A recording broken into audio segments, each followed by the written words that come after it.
Welcome back, everybody. You may know my guests tonight as Bill S. Preston Esquire and Ted Theodore Logan. Well, they're together again in the new film, Bill and Ted Face the Music. Greetings, my excellent friends. Do we know you? I'm Kelly. Wait, you're Rufus's daughter. I am, and I've been wanting to meet you my whole life. It must be very disappointing. Not at all. We have a problem, gentlemen. Potentially a very serious problem. About the music? About the music. They just want to talk to you. Dude, I got a very bad feeling about this. It'll be fine, Ted. They totally love us in the future, dude. Please welcome Keanu Reeves and Alex Winter. Hey, fellas. Hey there. Hey, thanks so much for being here. Of course. Thank you. Thank you for having us. Now, in the world of COVID, I can never really tell where anybody is. Where on this planet are we talking to you? I am in beautiful downtown South Pasadena, California. Okay, sure. And I am in Berlin, Germany. Okay, wait a second. How can you be in Berlin? Americans aren't allowed to go to Europe right now. Did you have to halo in? Did you have to halo jump in from low orbit? How did they let you onto the continent? Well, it was different circumstances when I got here. So I've been here for over 6 weeks now. Okay, all right. Okay, they grandfathered you in. How did you guys seem like really good friends. Do you actually hang out? We do, sir. We do. Yes. Yeah. What is that like for people in the wild, if you are ever in the wild, to see Bill and Ted hanging out together? Do they freak out? Yes. Yes, they do. Yeah, I mean, we've been at, restaurants, cafes, and people have walked by, then walked by again, or they'll stare. But, Bill and Ted bring smiles. It makes people feel good. So They're forces of good. How did you guys first meet? At the audition for the first film we met. Yeah, we were very young, and Keanu had a motorcycle helmet with him, and I had a motorcycle helmet with me, and we kind of went, oh, you ride, and then, oh, you play bass, oh, you have the same taste in theater and film and literature. Oh, that's cool.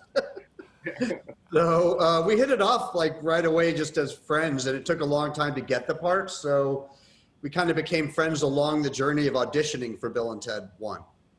Well, that's cool. Sometimes auditioning leads to enemies. That's nice you guys got closer. Yeah, that didn't happen. Competition. Yeah. The competition.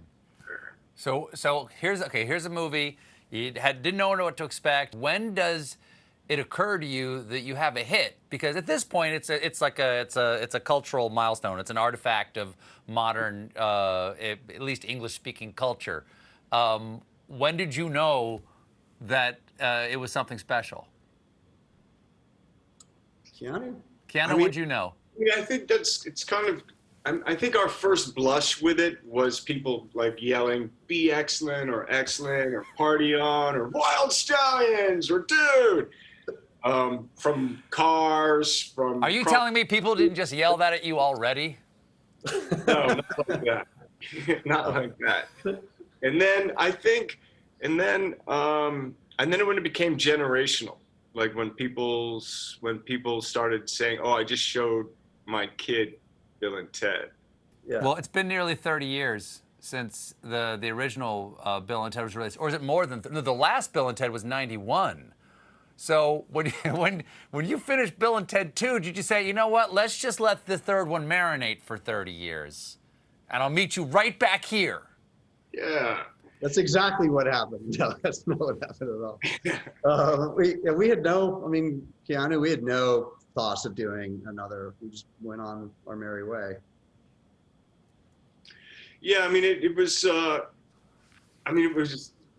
we're here because the writers really, Ed Solomon and Chris Matheson came to us it's been almost 10 years ago, saying like, we have an idea for Bill and Ted, hear us out, what you think, and if you think there's anything in it, we'll keep going. And then Alex and I responded like, yeah, that's a great idea. And then they just kept going. And then eventually, with fan support, it just, I know, Alex, you had that all the time, right?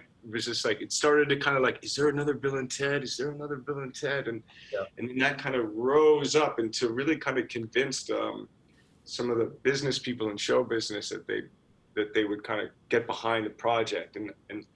And Alex and I were behind it, and the writers, of course. And then we had the wonderful director, Dean Pariseau, come on board. We had the original producer, Scott Krupp, on it. So there was this kind of band together. And then with the support, we got to tell this incredible tale. Well, I'm sure you can't give away everything, but what can you tell us about what happens in this movie? Al, you want to do it? I'll take this one. Yeah, we've been pinch hitting who does this. Well, essentially, and this is the idea that was pitched to us. You know, what if you met back up with Bill and Ted all these years later, and you know they had their daughters, and they had their wives, they had their lives, but they had not, in fact, managed to write the song that was going to save humanity, as has been predicted to them by George Carlin's character Rufus back in the day. And so in a sense, we had not fulfilled our destiny. And so when you meet us, we're very happy with our lives. We're Bill and Ted. We have a very sort of unflappable outlook on life in general. But there's tension. There's trouble in paradise. And we're kind of like the garage band that probably should have, we're like Anvil, basically. We should have broken up years ago, and we haven't. And everyone around us is being very nice, but they probably wish we would stop.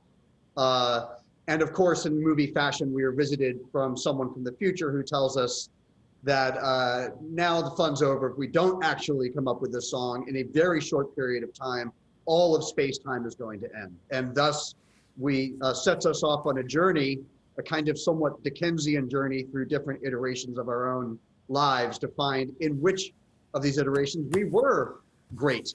And we don't succeed so well with that. I think I have an example. You, as you say, you run into various iterations of your own selves through different space-time continuums. What's going on? Who are these ripped guys in the prison oranges with the tats and the steroids?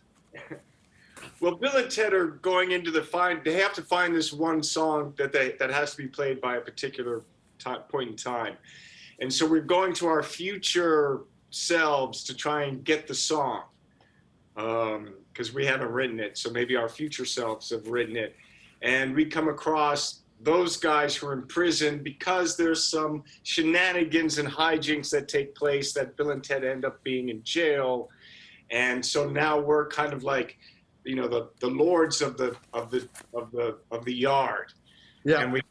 And we kind of go to Bill and Ted, meet them, and they don't have the song. Well, guys, it was great to see you again. Very excited to see the new Bill and Ted. Keanu, but before I let you go, you're in Berlin right now shooting Matrix 4. I think that's not a spoiler. I think everybody knows you're shooting Matrix 4. I'm not going to ask you what happens in Matrix 4. I just want to ask who would win in a fight, John Wick or Neo? Oh, man. Well, number one, they wouldn't fight. What? And, you know, what if Neo accidentally killed John Wick's dog? Oh, no. I'm like, yeah, I'm driving, and the dog runs out in the street, and I kill him, and John Wick's like, exactly. But it's only in the Matrix, so you know it's not a real dog, but John Wick doesn't know that. Right. And then I can bring the dog back, and then John Wick's like, what's going on? Okay. Got it. What's the answer? What's the answer? Come on. A world is waiting. No. They wouldn't fight. But maybe John Wick would try and help Thomas Anderson out in the real world. Okay. All right. Maybe against the machines. All right. Done. That's canon now. That is canon in both worlds now. Well, Bill and Ted Face the Music. What'd you say? It's multi-dimensional, you know. Exactly. Well, Bill and Ted Face the Music will be in select theaters and on demand August 28th. Keanu Reeves and Alex Winter, everybody. We'll be right back.